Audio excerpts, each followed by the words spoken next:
Hello everyone, good afternoon. कैसे आप सभी लोग? उम्मीद करता हूँ सभी लोग बिल्कुल अच्छे होंगे। और कंजक्शन की आज लास्ट क्लास हमारी होगी, क्योंकि लगभग सारे कंजक्शंस हमने कंप्लीट कर लिए हैं। कुछ कंजक्शंस है जो छूटे हुए हैं, जिनमें नंबर 1 है इफ। हेडिंग डाल दीजिए डे 48। Day 48, day 48। आज का डे 48 हो गया है हमारा, और 2 दिन बचे हैं केवल डे 50 होने में। उसके बाद लगातार आपके 3 से 4 कॉन्वर्सेशनल टेस्ट चलेंगे।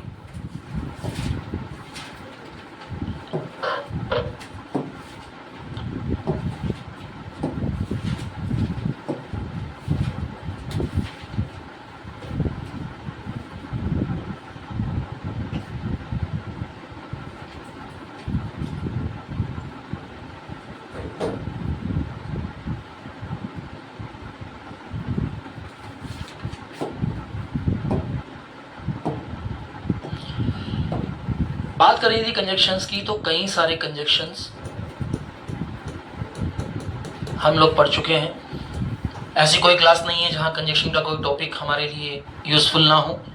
साथ ही साथ जितने भी कंजक्शन वर्ड्स होते हैं, ये सभी कंजक्शन वर्ड्स हमारे लिए बहुत ज़्यादा हेल्पफुल होते हैं। हेल्पफुल क्यों होते हैं?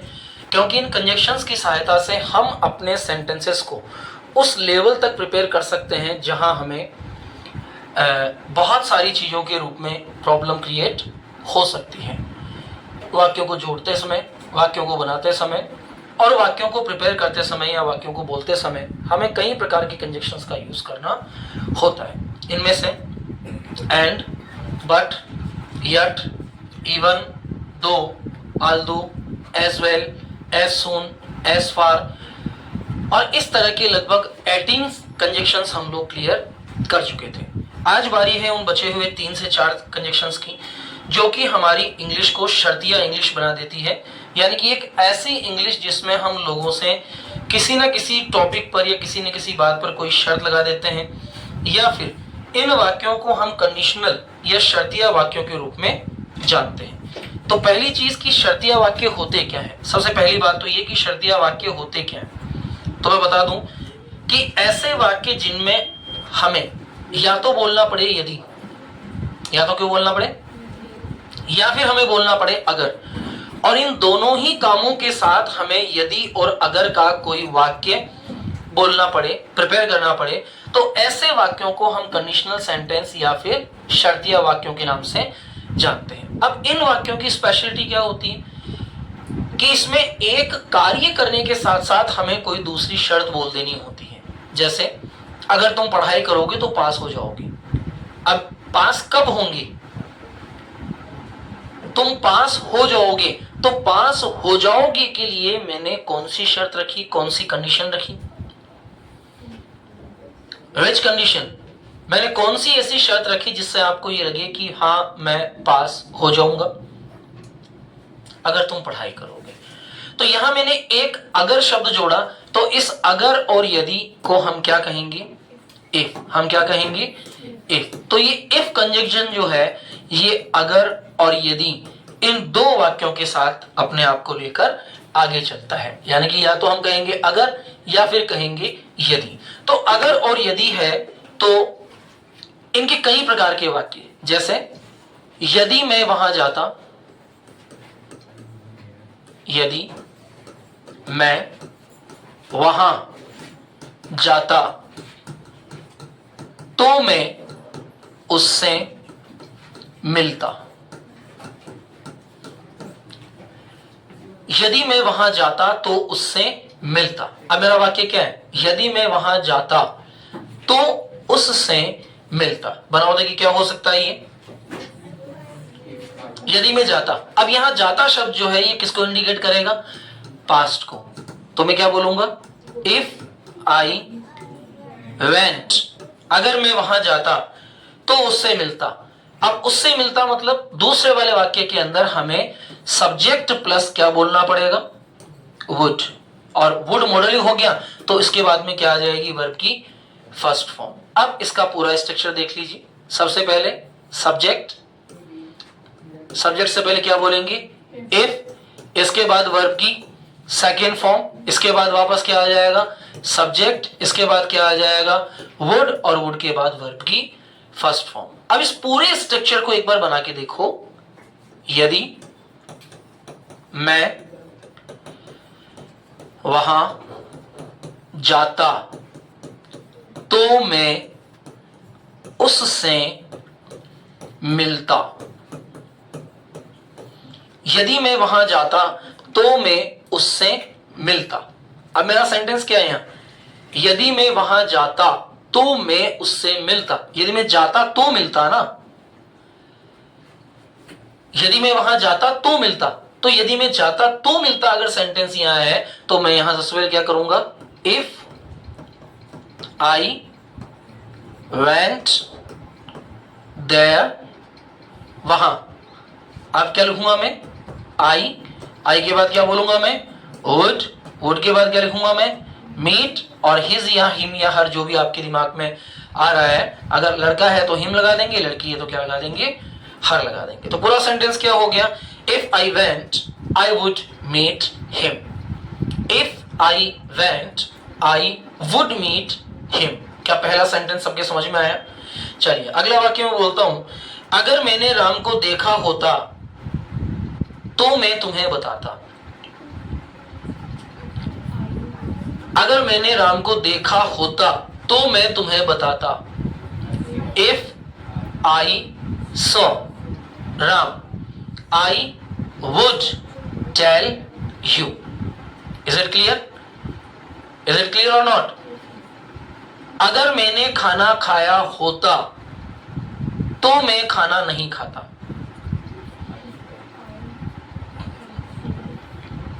अगर मैंने खाना खाया होता तो इफ के साथ बोलो, पहले इफ, इफ के बाद सब्जेक्ट, सब्जेक्ट के बाद एक्शन की सेकंड फॉर्म, उसके बाद वापस जो दूसरा वाला सब्जेक्ट है वो, उसके बाद क्या बोलेंगे, वुड, और वुड के बाद फर्स्ट फॉर्म बोलेंगे। बोलो, अगर मैंने खाना खाया होता तो मैं खाना नहीं खाता।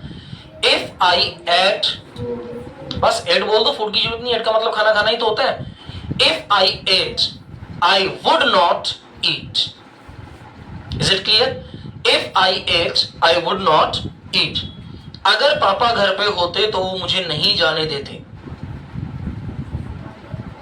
अगर पापा घर पे होते,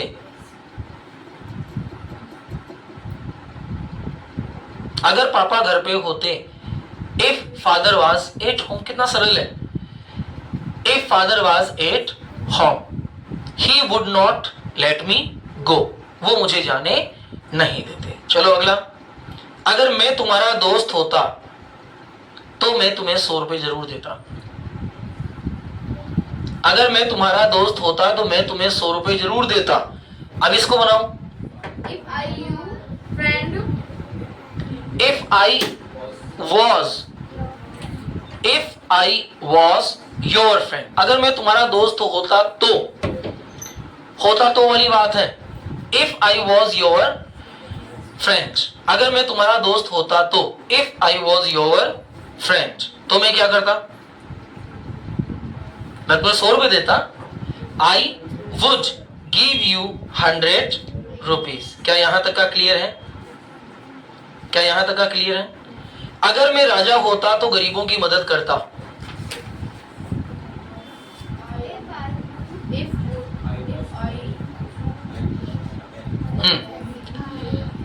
अब शायद में अगर लिख रहे हो तो आई के साथ वॉज के बजाय वर लगा दो।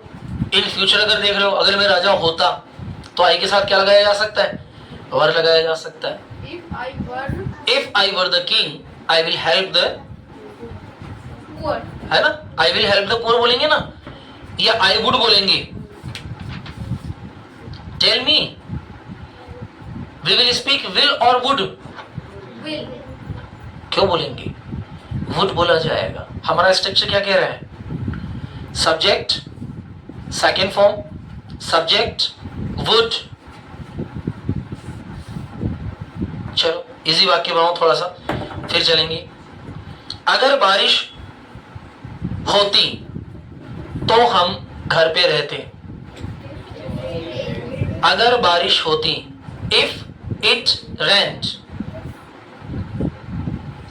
हम घर पे रहते, we would stay at home. चलिए दूसरा वाक्य है, अगर तुमने मेहनत की होती, अगर तुम मेहनत करते तो तुम पास हो जाते।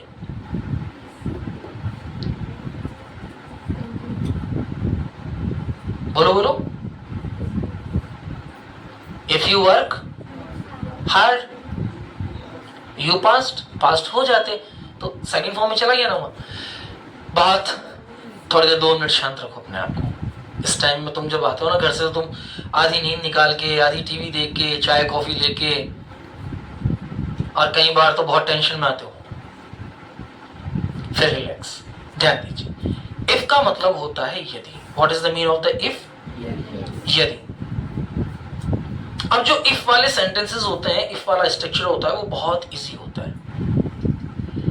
इफ के साथ आप किसी भी फॉर्म का प्रयोग किसी भी प्रकार कर सकते हैं। कैसे कर सकते हैं, ध्यान दीजिए। यदि इफ के साथ आई बोलते हैं तो हम किस हेल्पिंग वर्ब का यूज करते हैं? अब यहां जो इफ वाला वाक्य होता है, ये 2 भागों में बटा होता है। कितने भागों में बटा होता है? पहला वाक्य इफ क्लास और दूसरा वाक्य मैन क्लास। यानी कि पहला कंडीशन, जिस कंडीशन को बताया जाएगा, और दूसरा जिस कंडीशन के लिए जिस कारण का होना जरूरी है। जैसे अगर मैं खाना खाता, इस वाक्य को बनाओ, इफ आई एट फूड। बोलना है बोल दो, कोई इशू नहीं। If I ate food. अब ये खाता और खाया दोनों एक ही है। अगर मैंने खाना खाया, इफ आई एट फूड। लेकिन अगर इसके बाद में कोई ऐसी चीज है जिसमें आप कोई कार्य कर रहे हैं, दूसरे को किसी कार्य के लिए बता रहे हैं, तो ये इफ आई एट फूड के बजाय क्या हो जाएगा? If I were at food, या फिर ईट फूड। अब ये कैसे बनेगा? अगर मैं जाता, बोलो, इफ आई वेंट। अगर मैं खाता, इफ आई एट। अगर मैं पीता, इफ आई ड्रैंक। अगर मैं सोता, अगर मैं रोता, अगर मैं बैठता, अगर मैं नाचता। ये तो हो गई शर्तिया क्लास। ये क्या हो गई? शर्तिया क्लास। अब दूसरा जो इसका एक्शन होता है, जो सब्जेक्ट प्लस वुड के साथ बनाएंगे, तो पहला समझ में आ गया कैसे बनाना है। अब दूसरा कैसे बनाएंगे, ये देखिए। अगर मैं खाता, ये कौन सी क्लास हो गई? पहला सेंटेंस, अगर मैं खाता। अब तो शब्द अगर यहां बीच में हमने ऐड कर दिया, तो अब ये दूसरा वाक्य यहां से बनना शुरू हो जाएगा। अगर मैं खाता तो मैं तुमसे मांगता। अब बनाओ, इफ आई एट, अगर मैं खाता, इफ आई एट तो मैं तुमसे मांगता। बोलो, I would ask to you, I would ask to you. चलो पहले लिखो छोटे छोटे वाक्य। आपको कम से कम 5 वाक्य बनाने की नीड है, ताकि आपका माइंड जो है वो इस स्ट्रक्चर को पूरी तरह से समझ ले। लिखिए सबसे पहले,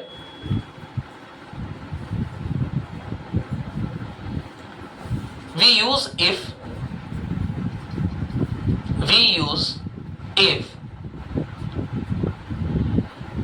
as a Hindi mean of agar oblique yadi. We use if as a Hindi mean of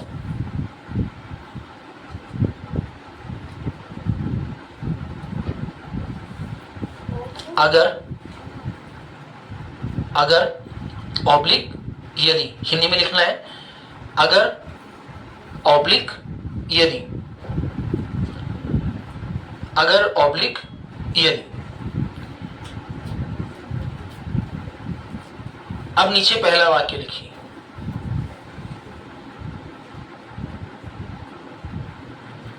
अगर मैं जाता तो खाता। अगर मैं जाता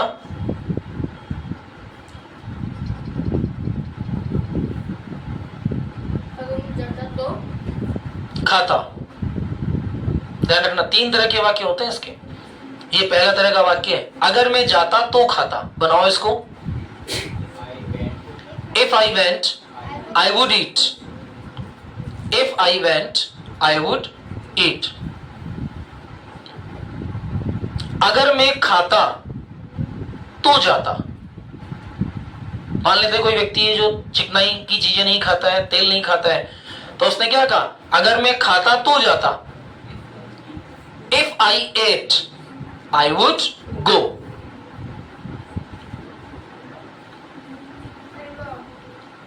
अगर मैं खाता तो जाता, if I ate I would go. Number 3 थोड़ा बड़ा वाक्य लिखाऊंगा, अगर राम ने देखा होता तो मुझे बताता। अगर राम ने देखा होता तो वह मुझे बताता। अगर राम ने देखा होता तो वह मुझे बताता।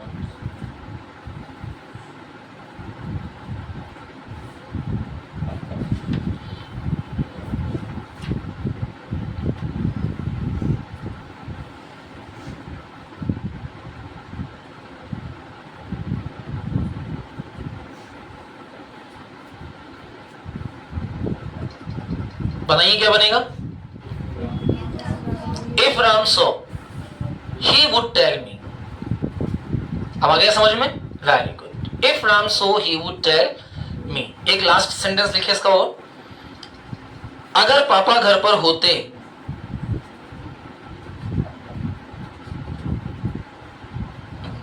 अगर पापा घर पे होते वो मुझे पढ़ाते। अगर पापा घर पर होते वो मुझे पढ़ाते। अगर पापा घर पर होते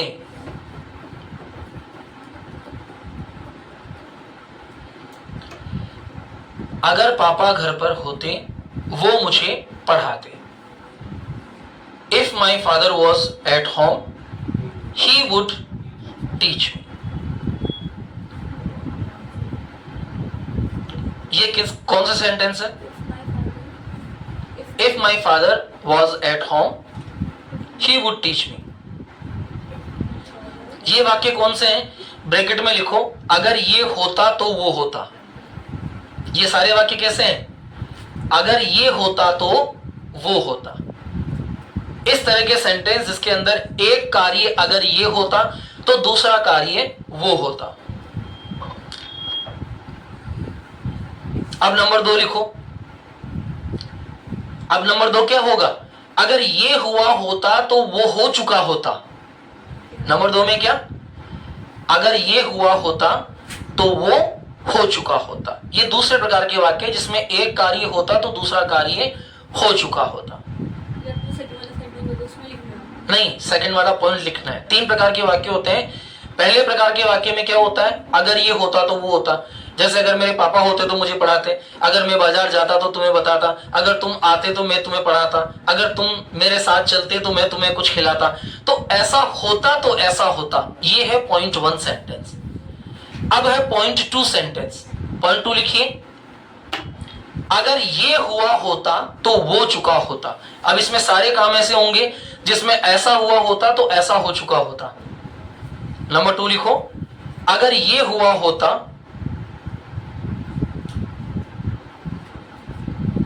तो वो हो चुका होता।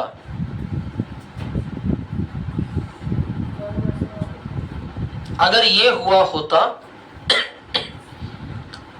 तो वो हो चुका होता।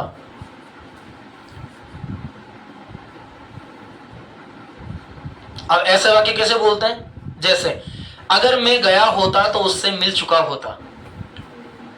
अगर मैं गया होता, तो अगर इस तरह के सेंटेंस बोलने हैं जिसके अंदर में गया होता और मिल चुका होता, तो इसका सेंटेंस स्ट्रक्चर क्या होता है वो लिखो। If plus had, if plus had plus V third, ये ऐसे बन जाएगा। सबसे पहले क्या, इफ किसके साथ, सब्जेक्ट, उसके बाद क्या आ जाएगा, हैड, और उसके बाद क्या हो जाएगा, वी थर्ड। और सेकंड वाला सेंटेंस क्या रहेगा, वही सिंपल पास्ट और वुड। सेकंड वाला क्या रहेगा, सिंपल पास्ट, और इसमें क्या लग जाएगा, वुड। कैसे बनेगा, पहला वाक्य लिखो, देखिए, अगर मैं गया होता तो उससे मिल चुका होता। इन सेंटेंसेस को केवल एक बार समझने की नीड है, बहुत इजी कैटेगरी सेंटेंसेस हैं। अगर मैं गया होता तो उससे मिल चुका होता। अब एक तरफ शर्त है कि यदि मैं गया होता, और दूसरी तरफ पास्ट का ही वर्क है कि उससे मिल चुका होता। अगर मैं गया होता तो उससे मिल चुका होता। बोलो क्या बनेगा,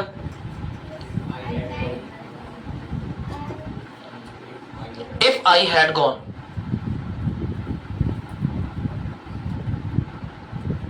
if I had gone I would have meet him.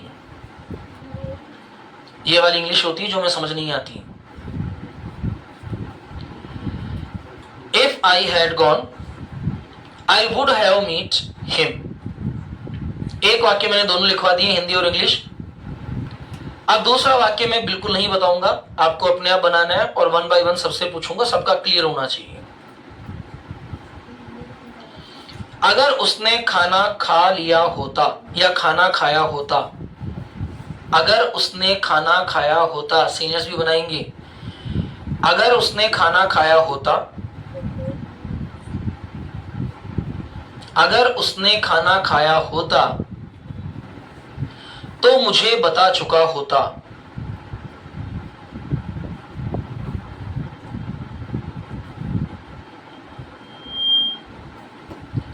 तो मुझे बता चुका होता।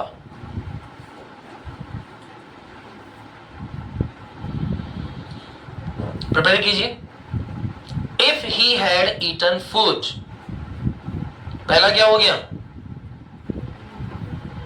If he had eaten food, और दूसरा क्या हो जाएगा, he would have told me. If he had eaten food, if he had eaten food he would have told me। क्या बहुत क्लियर है? चलिए अब थर्ड सेंटेंस मैं बिल्कुल नहीं बताऊंगा। इसमें वुड भी लगाया है, वुड लगाया है ना, क्यों तो इसमें लगाया था, फर्स्ट वाले में वुड लगाया है हमने, वुड के साथ हमने हैव लगाया। देखिए आप दोनों में क्या डिफरेंस आ रहा है। फर्स्ट वाले में हमने केवल क्या लगाया है, वुड, और सेकंड वाले में क्या लगाया है, वुड हैव। चलिए लास्ट सेंटेंस लिखिए इसका।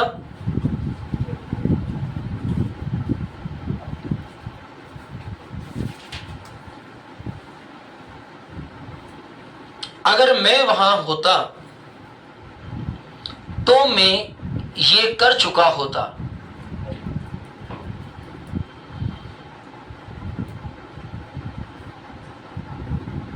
अगर मैं वहां होता तो मैं यह कर चुका होता। फर्स्ट बोलो क्या बनेगा, if I had there I would have done it. शाबाश करवित।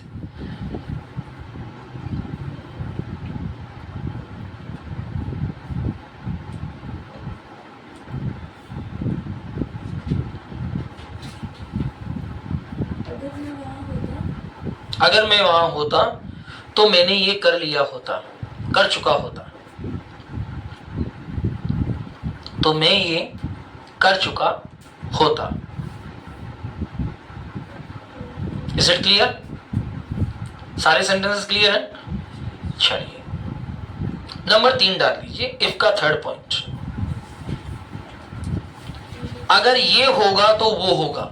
अब तीसरे प्रकार के वाक्य कौन से होंगे, अगर ये होगा तो वो होगा। पहला कौन सा था? अगर ये होता तो वो होता। दूसरा कौन सा है? अगर ये हुआ होता तो वो हुआ हो चुका होता। और तीसरे प्रकार के वाक्य कौन से हैं? अगर ये होगा तो वो होगा। नंबर 3 डाल दीजिए, अगर ये होगा तो वो होगा।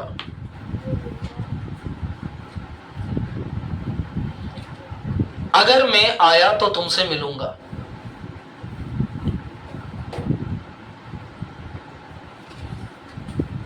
अगर मैं आया तो तुमसे मिलूंगा। अब इसका प्रॉपर सेंटेंस ये होता है कि अगर मैं आता हूं तो तुमसे मिलूंगा। प्रॉपर क्या होता है? अगर मैं आता हूं तो तुमसे मिलूंगा, लेकिन बोलने में क्या बोलते हैं? अगर मैं आया तो तुमसे मिलूंगा। अब इसके अंदर प्रेजेंट स्ट्रक्चर को लेकर आते हैं। If I come, if plus subject plus V first, फिर सब्जेक्ट, फिर shall oblique will plus first form. Clear? दोबारा लिखो, if plus subject plus first form plus subject, plus में क्या आ जाएगा? शैल ऑब्लिक विल,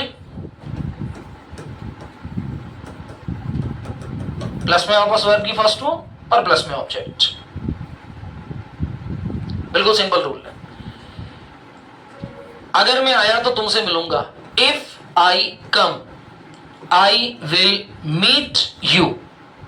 देखो एक एक स्ट्रक्चर के सामने देखो। सबसे पहले लोग ऑन द बोर्ड ऐसे सीखते हैं। स्ट्रक्चर क्यों लिखवाए जाते हैं?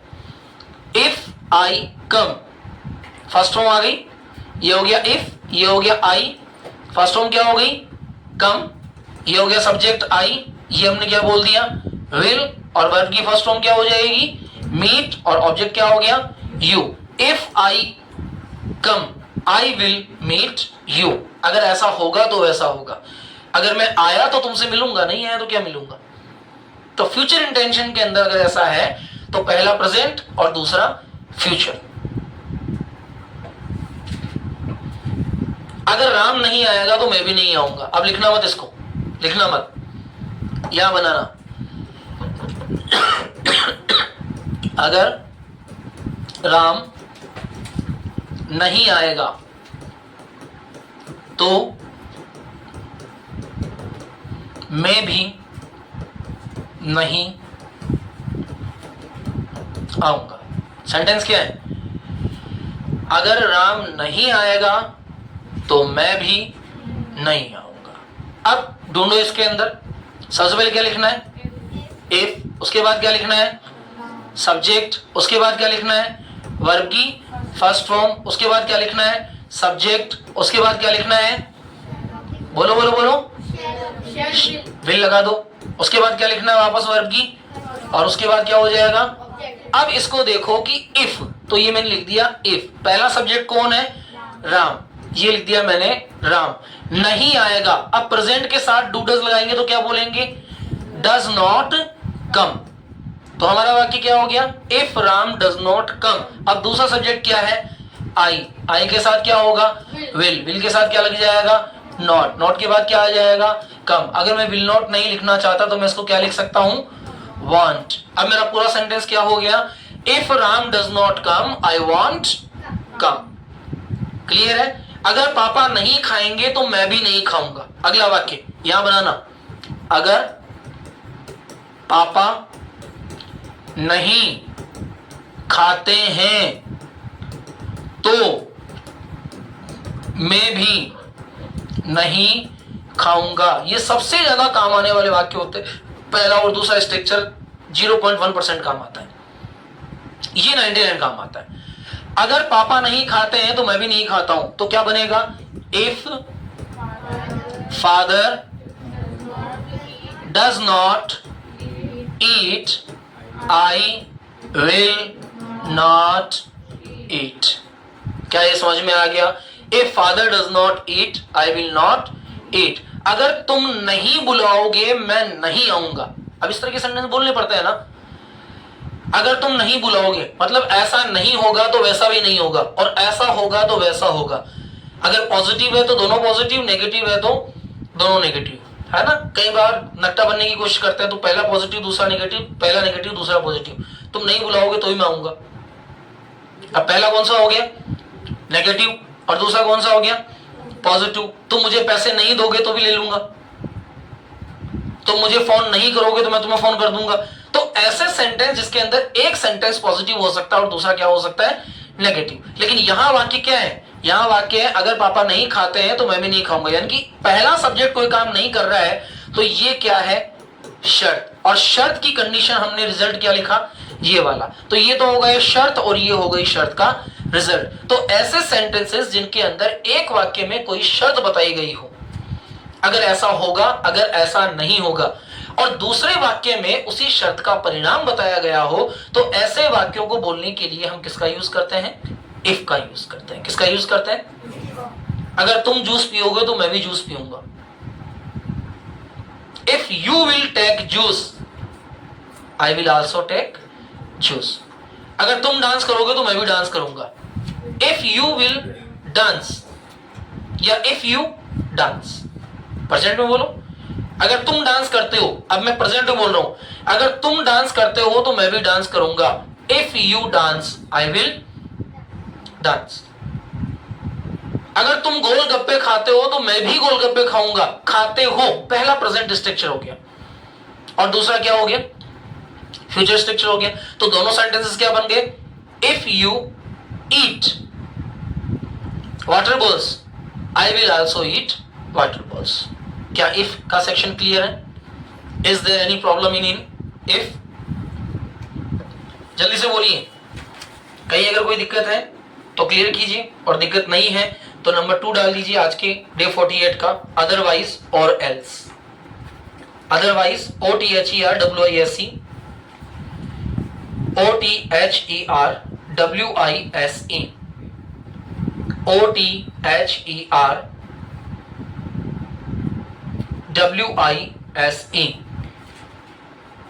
OTHERWISE, अदरवाइज, ऑब्लिक और एल्स।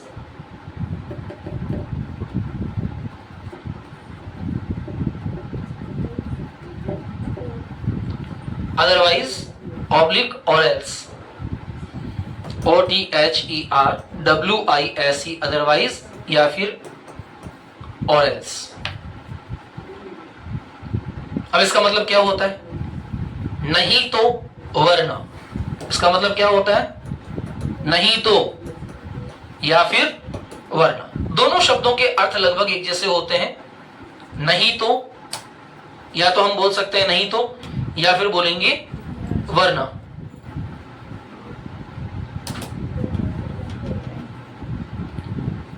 या तो बोलेंगे नहीं तो, या फिर क्या बोलेंगे? वरना। अब इसमें बहुत सिंपल सी चीज है।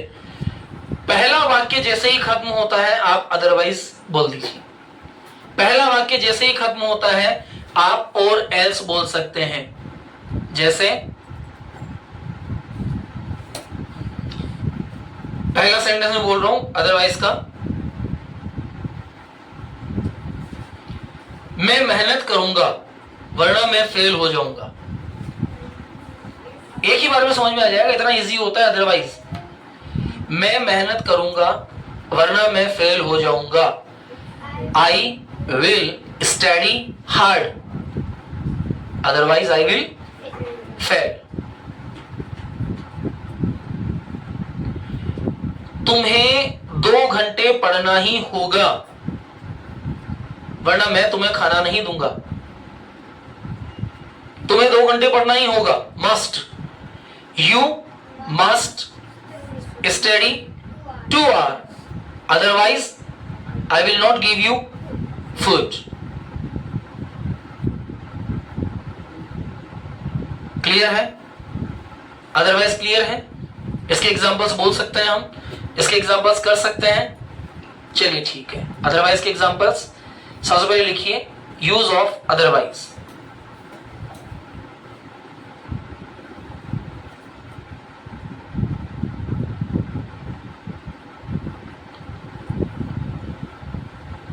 नहीं तो ऑब्लिक वरना, नहीं तो ऑब्लिक वरना। अदरवाइज के कितने मीन होंगे? दो।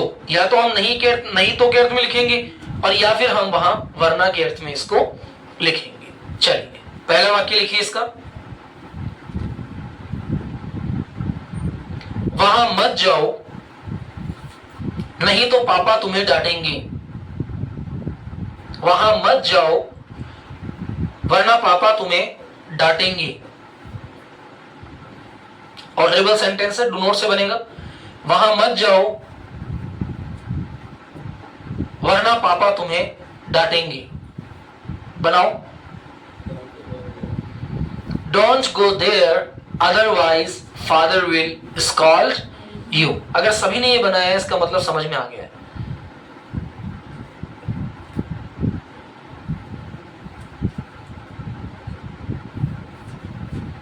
ठंडा खाना मत खाओ वरना तुम बीमार हो जाओगे।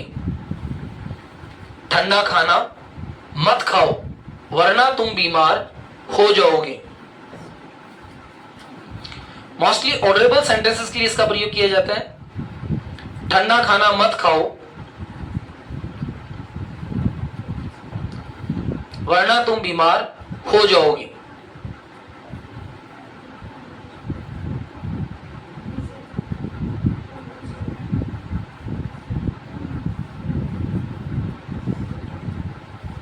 क्लियर? जल्दी उठो वरना तुम लेट हो जाओगे। जल्दी उठो वरना तुम लेट हो जाओगे। जल्दी उठो वरना तुम लेट हो जाओगे।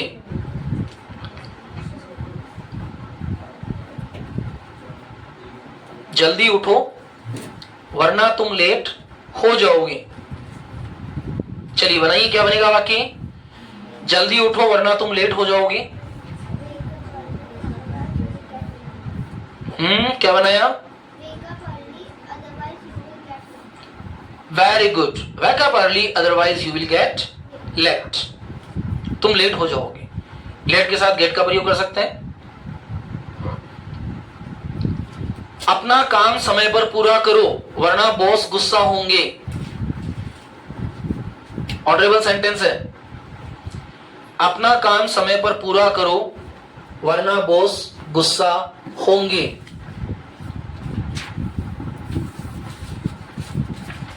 अपना काम समय पे करो वरना बॉस गुस्सा होंगे।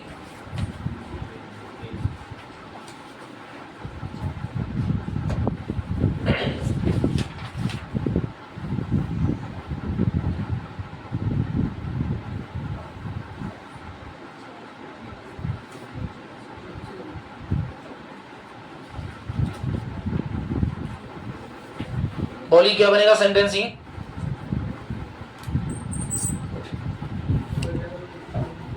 क्या सेंटेंस बनेगा प्लीज?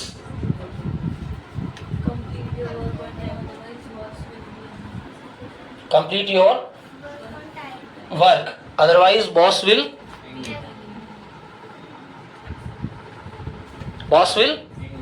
एंग्री। अब एंग्री नहीं होगा, get angry. Boss will get anger. चलिए दूध को फ्रिज में रख दो नहीं तो वह खराब हो जाएगा। दूध को फ्रिज में रख दो नहीं तो वह खराब हो जाएगा। दूध को फ्रिज में रख दो नहीं तो वह खराब हो जाएगा। नेक्स्ट सेंटेंस, दूध को फ्रिज में रख दो नहीं तो वह खराब हो जाएगा। बनाइए फटाफट से। Put the milk in the fridge, otherwise it will spoil. Spoil भी हो सकता है, sour भी हो सकता है। Is it clear? चलिए छाता ले लो वरना तुम बारिश में भीग जाओगे। छाता ले लो नहीं तो तुम बारिश में भीग जाओगे। The students who are online, please send your answers in comment section. छाता ले लो नहीं तो तुम भीग जाओगी।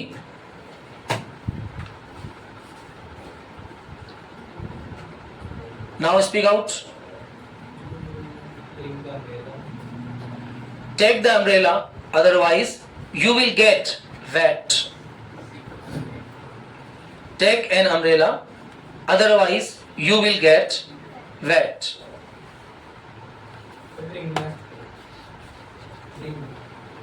Bring, लाओ। Take, ले लो। जैसे मैंने कहा प्लीज टेक वाटर, पानी लीजिए, और मैंने कहा प्लीज ब्रिंग वाटर, पानी लाइए। तो मंगवाने के लिए ब्रिंग का प्रयोग किया जाएगा और लेने के लिए टेक का प्रयोग किया जाएगा। हमें अभी निकलना ही होगा वरना अंधेरा हो जाएगा। हमें अभी निकलना ही होगा वरना अंधेरा हो जाएगा। हमें अभी निकलना ही होगा वरना अंधेरा हो जाएगा। चलिए बनाइए सेंटेंस को, क्या बनेगा? We must leave now, otherwise it will get dark. Very good.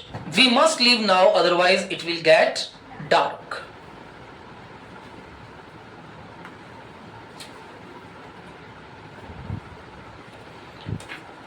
आज ही बिल को भर दो, अन्यथा वो बिजली काट देंगे। आज ही बिल को भर दो, अन्यथा वो बिजली काट देंगे। Make it. आज ही बिल को भर दो, अन्यथा वो बिजली काट देंगे। बताइए क्या बनेगा ये? Pay the bill today, otherwise they will cut the electricity. शाबाश, अब आपके पूरी तरह से समझ में आ गया ये। नियमों का पालन करो वरना तुम्हें नौकरी से निकाल दिया जाएगा। नियमों का पालन करो वरना तुम्हें नौकरी से निकाल दिया जाएगा। नौकरी से निकालना, गेट फायर्ड। नौकरी से निकालना क्या हो जाएगा? Get fired. चलिए बताइए फटाफट से। Follow the rules, otherwise you will get fired. Well done, follow the rules otherwise. अच्छा, अगर मैं यहाँ अदरवाइज के बजाय अब दूसरे शब्द का प्रयोग करना शुरू कर दूं, और एल्स, तो सेकंड वर्ड क्या हो जाएगा? और एल्स। वैसे अदरवाइज वर्ड जो है ये बहुत पॉपुलर वर्ड है। हम लोग हिंदी बोलते बोलते भी अदरवाइज का प्रयोग करते हैं। देखो कल से क्लास में आ जाना, अदरवाइज मैं फिर पेनल्टी वसूल करूंगा। अब अदरवाइज का मतलब वरना हो जाता है। तो कई सारे ऐसे शब्द हैं जिनको हम लोग डायरेक्टली इंग्लिश वर्ड के साथ हिंदी में यूज करते हैं। चलिए एक और सेंटेंस लिखो आप। अपनी फाइल सेव कर लो वरना तुम सारा डाटा खो दोगे। Save your file, otherwise you will lost all your data. आप कोशिश करो कि थोड़ा सा फास्ट बोले हम लोग, है ना बेटा? अपनी फाइल सेव कर लो वरना तुम सारा डाटा खो दोगे। जितना भी डेटा है तुम्हारा वो सारा का सारा डेटा लॉस्ट हो जाएगा। आप सारे डेटा को खो चुके होंगे। So you will lost all data, यानी कि तुम्हारा जो भी डेटा है वो सारा क्या हो जाएगा? लॉस्ट हो जाएगा। You will lost. चलिए अब लिखना कुछ भी नहीं है। अब हेल्थ और डेली हैबिट्स के सेंटेंसेस हैं जिनको हम अदरवाइज के साथ यूज करेंगे। ठीक है, आप चाहो तो अदरवाइज का यूज करो, आप चाहो तो इफ का यूज करो। मुझे लगा कि इफ का यूज करना थोड़ा सा कठिन लग रहा था आपको, आज छोड़ दो, अब अदरवाइज का यूज करो। इसीलिए मैंने 3 शब्द अलग अलग बताए हैं आपको, इफ, वेदर, एल्स और अदरवाइज। अगला वाक्य है, स्वस्थ खाना खाओ नहीं तो तुम बीमार हो जाओगी। Eat healthy food, otherwise you स्वस्थ खाना खाओ। सबसे पहले पहला सेंटेंस बना के देखो, स्वस्थ खाना खाओ, eat healthy food, otherwise you fall sick. Well done. दूसरा वाक्य है, पर्याप्त पानी पियो वरना तुम्हें थकान महसूस होगी। bring plenty of water. पर्याप्त पानी पियो वरना तुम्हें थकान महसूस होगी। Bring plenty. इनफ या enough, enough water. Drink enough water, otherwise you will feel tired. रोज कसरत करो अन्यथा तुम्हारा वजन बढ़ जाएगा. Exercise daily. Exercise daily, otherwise you will gain weight. You will gain weight. ये भी कह सकते हैं your weight will be increase. You will get your body increase. चलिए, जल्दी सो जाओ नहीं तो तुम्हें फ्रेश महसूस नहीं होगा. Sleep early. ना, जल्दी सो जाओ. Go to bed early. Sleep नहीं कहेंगे, स्लिप का मतलब तो स्लिप बस सो गया. जहां तुमने कह दिया था हाँ हम वही गिर गया, वही सो गया. जल्दी सो जाओ, हम किसी को सजेशन दे रहे हैं तो जल्दी सो जाओ मतलब गो टू बेड अर्ली, नहीं तो फ्रेश महसूस नहीं करोगे. You will not feel fresh. Is it clear? चलो, शांत रहो वरना बच्चा जाग जाएगा. शांत रहो. B quite. बी क्वाइट, शांत रहो. शांत रहो वरना बच्चा जाग जाएगा. Be quiet, otherwise baby will wake up. हमें अभी निकलना चाहिए वरना अंधेरा हो जाएगा. अब मैं वाक्य उल्टे बोल रहा हूं. हमें अभी निकलना चाहिए वरना अंधेरा हो जाएगा. Otherwise it will get dark. Otherwise it will get dark. चलिए, अपनी आवाज धीमी रखो वरना कोई हमें सुन लेगा. अपनी आवाज धीमी रखो वरना कोई हमें सुन लेगा. Keep your voice down, otherwise someone hear us. Hear, सुन लेना, बाहर की आवाज. लिसन, ध्यान से सुनना. लास्ट ले लें. चलिए, छाता ले लो नहीं तो तुम बारिश में भीग जाओगे. Take the umbrella. Take an umbrella, otherwise you will get wet in the rain. Is it clear?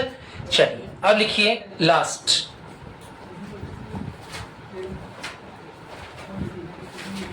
That's plus WH word. सबसे पॉपुलर चीज है पूरे कंजक्शन के अंदर. सबसे पॉपुलर चीज है that plus WH word. That plus WH word. अब इनको सीधे से इनका ट्रांसलेशन लिखना है और अपने अकॉर्डिंग इसको प्रिपेयर करने की कोशिश करना है. तो सेंटेंस क्या रहेगा? That plus WH word. Gunjan, ये बेटा घर से लिखना जरूर इनको, है ना. That plus WH word. Number 1 लिखिए. यही तो, वही तो, यही बात तो, यही तो, वही तो, यही बात तो, वही बात तो, यही तो, वही तो, यही बात तो, वही बात तो. इन सबको इंग्लिश में कहा जाता है दैट्स व्हाट. क्या कहा जाता है? That's what.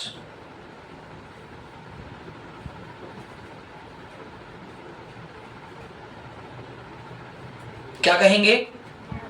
यही बात तो मैं कह रहा था. That's what I was saying. यही गाना तो मैं गा रहा था. That's what song I was singing. यही बात मैं तुम्हें बता रहा था. That's what I was telling to you. तो दैट्स व्हाट का मतलब क्या हो जाएगा? यही तो, वही तो, यही बात, वही बात. नंबर 2 लिखिए. इसी जगह तो, उसी जगह तो.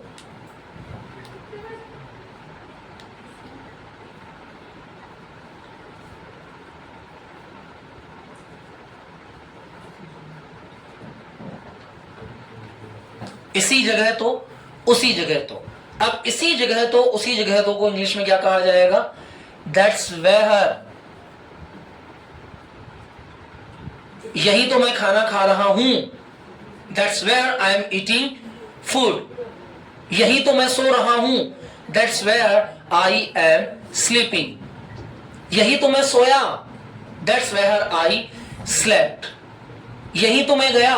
That's where I went. अरे यही तो मैं जाऊंगा। That's where I will go. अरे यही तो मैं रुकूंगा। That's where I will stay. अरे यही की तो बात मैं कर रहा हूं। That's where I am talking. स्थान के रूप में अगर है तो हम क्या कहेंगे? That's where. अरे यार यही तो वो कोचिंग है जहां मैं जा रहा हूं। That's where I am going. It is the coaching that's where I am going. यही तो वो मंदिर है जहां मैं रोज जाता हूं। It is the temple that's where I go daily. यही तो वो कमरा है जहां मैं रोज सोता हूं। It is the room that's where I sleep daily. तो यही तो वही तो का मतलब अगर स्थान के रूप में होगा तो हम क्या बोलेंगे? That's where. चलिए नंबर 3 लिखिए। That's why. That's why. That's why. What is the meaning of the that's why? इसीलिए तो या तभी तो। इसीलिए तो, इसीलिए तो या फिर तभी तो। Now you will join regular बेटा। That's इसीलिए तो और तभी तो कितने शब्द है मेरे सामने? 2 शब्द। इसीलिए तो, तभी तो। तभी तो मैंने तुम्हें पैसे दिए। That's why I came to college. मैं अंग्रेजी बोलना चाहता हूं तभी तो मैं यहां आया। I I want to speak English, that's why I came here. मैं डॉक्टर बनना चाहता हूं इसीलिए तो मैंने बायोलॉजी ली। I want to be a doctor, that's why I take a subject of the biology. मुझे भूख लग रही है इसीलिए तो खाना खाया। I am feeling appetite, that's why I eat food. तुम गरीब हो इसीलिए तो तुम्हें अमीर बनना है। You are poor, that's why you need to be rich. तभी तो, इसीलिए। अब इसीलिए के लिए कितने वर्ड आ गए? As, so, even, though, Aldous, for, therefore, और अब कौन सा आ गया? That's why. अब ये आप पे डिपेंड करता है कि आप किस वर्ड का यूज कहां लेते हैं। देखो या तो ये होता है कि मैं तुम्हें केवल एक ही वर्ड लिखवाता और कहता कि 100 का मतलब इसीलिए बस भूल जाओ, तो हमारे पास कोई चॉइस नहीं होती। हम अलग अलग जगहों पर अलग अलग शब्दों का प्रयोग करते हैं, और यदि हम अलग अलग वर्ड्स का यूज करना चाहते हैं तो इट्स योर रेस्पॉन्सिबिलिटी दैट हम डिफरेंटिव टाइप के वर्ड्स का यूज करें। और ये डिफरेंटिव टाइप के वर्ड्स कौन से होंगे? इसीलिए तो, तभी तो। Right the next. उसी समय,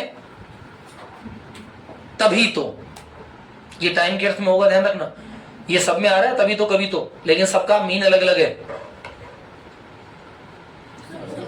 उसी समय तो, ऑब्लिक तभी तो।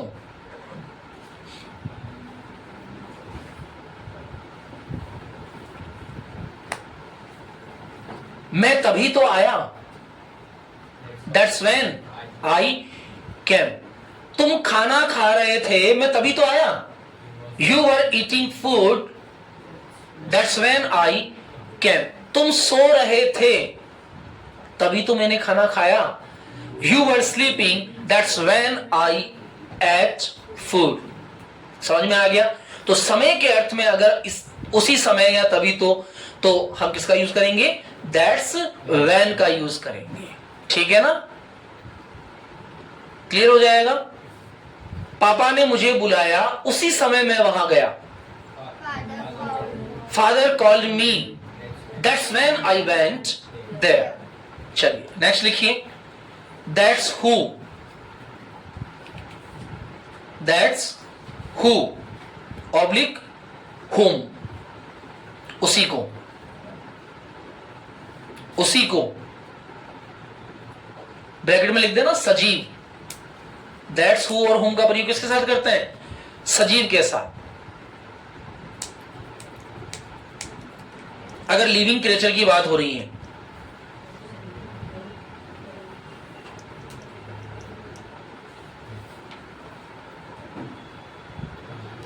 उसी को, ये मोहन है, उसी को मैंने डांटा था। He is Mohan, that's whom I scolded at. ये मोहन है, उसी को मैंने डांटा था। He is Mohan, that's whom I scolded at. Second बोली, सेकंड लिखिए sentence.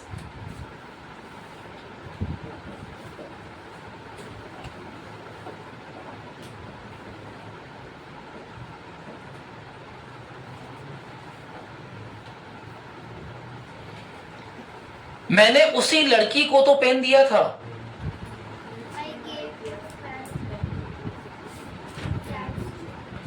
She is the girl that's whom I gave a pen. She is the girl बोलना जरूरी है। She is the girl that's whom या फिर who दोनों बोल सकते हो। That's who I gave a pen या फिर that's whom I gave a pen. Is it clear? Clear? क्या तुम गोपाल को जानते हो? उसी को तो मैंने 100 रुपए दिए थे। That's whom.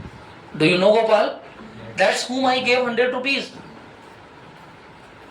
क्या तुम रवि को जानते हो? उसी को तो मैंने जयपुर भेजा था। Do you know Gopal? That's whom I sent to Jaipur. समझ में आ गया? समझ में आ गया? क्या तुम आरके ड्राई क्लीनर्स को जानते हो? Do you know R K dry cleaners? अरे उसी को तो मैंने अपनी पैंट दी थी। That's home I give my pant to dry clean. समझ में आ गया? तो अगर कोई इंसान है, कोई सजीव है या कोई नाम है लिविंग क्रिएचर के रूप में, तो उसके लिए हम किसका प्रयोग करते हैं? दैट्स हु या फिर दैट्स हुम का। लेकिन अगर यहां कोई जानवर आ जाए, निर्जीव चीज आ जाए, वस्तु आ जाए, तो क्या करेंगे हम? दैट्स विच का प्रयोग कर देंगे। लिख दीजिए आगे, that's which. That's which, that's which.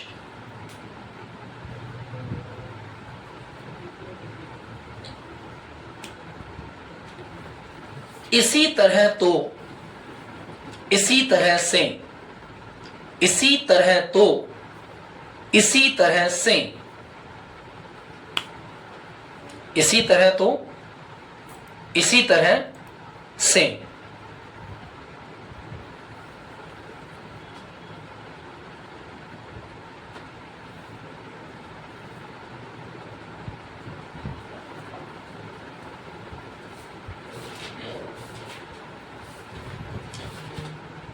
इसी तरह से या फिर क्या हो जाएगा? इसी तरह तो। अब ये कार्य करने का तरीका है, सॉरी, उसी को काटो, से वापस काटो। या एक काम करो, आपने इसी तरह से लिखा ना, यहां लिख दो दैट्स हाउ। दैट्स विच के बजाय हाउ कर दो, विच को काट दो, हाउ कर दो। एक छूट गया था बीच में आपका, ये हाउ कर दीजिए।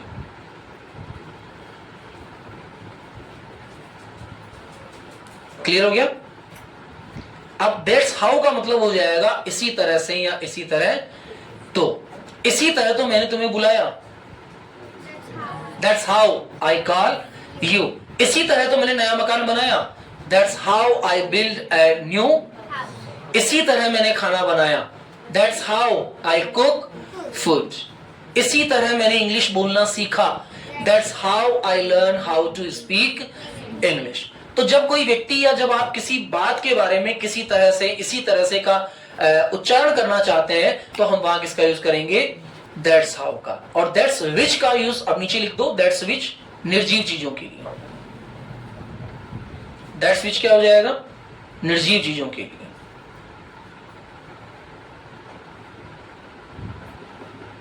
दैट्स विच निर्जीव चीजों के लिए।